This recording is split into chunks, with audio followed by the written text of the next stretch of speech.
Tobe Hooper has come home to Texas to direct his next horror masterpiece. He's using some of the original cast members, hoping to resurrect the classic. So what's different about the new Chainsaw Massacre? It's a different slant on the genre.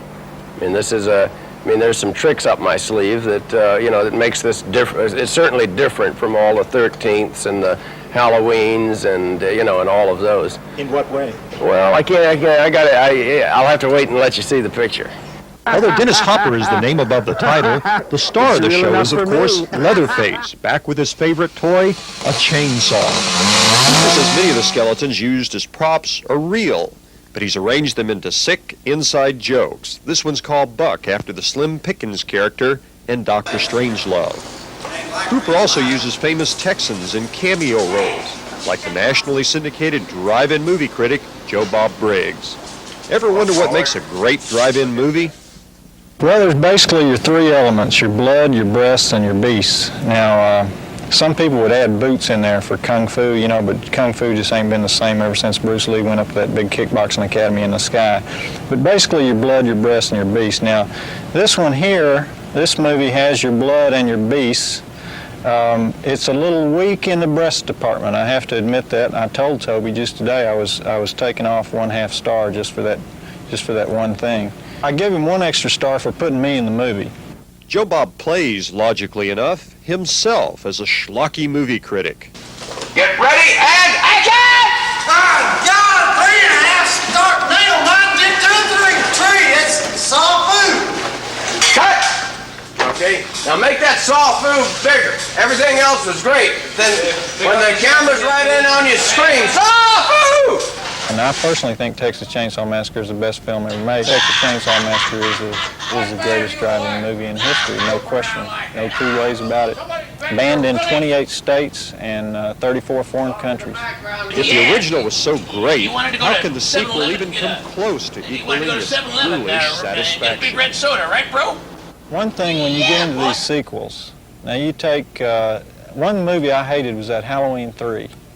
They make the movie Halloween 3, no Jamie Lee Curtis, no breather in a hockey mask, no Donald Pleasance, and they call that Halloween 3. Now those people that make the Friday the 13th movies, they have made the exact same movie 6 times. That's something I admire. That's hard to do. If you're gonna make a sequel, make a gall darn sequel. And some of the scenes in this Texas Chainsaw Massacre Part 2 are so good, you'll think you're watching the first movie all over again. Director Hooper allowed Joe Bob to write much of his own dialogue, and he rehearsed his villains carefully to get their very best performances. You gotta run for that money now. You gotta chase that dollar. You gotta go fast to catch it. Well, of course, the Saw family is probably the most famous cannibal family in movie history. And there's a family like this. There's at least one cannibal family like this in probably every small town in Texas. Your basic white descended from a long line of cousins family. And the movie just sort of brings out your worst nightmare about what happens if you run out of gas in a little small Texas town. There's probably a family like this waiting around the corner for you. If you've ever had to stop in some place real strange and spooky and wondered who might be in that house that you're about to knock on the door of, well, whatever you thought was there, it's there. Joe Bob should know. He meets the cannibal family face to face, but to his credit, in his very first screen performance, he confronts slashing chainsaws like a man. Nail, 9, 10, 2, 3. 3.5 stars. Saw food. Cut! Good one. Print it. One more real quick. And how does Joe Bob feel about playing a yuppie who gets victimized?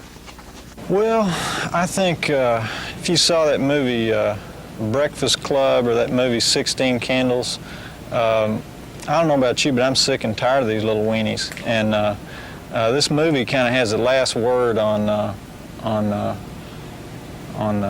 teenagers in America and what ought to be done with them.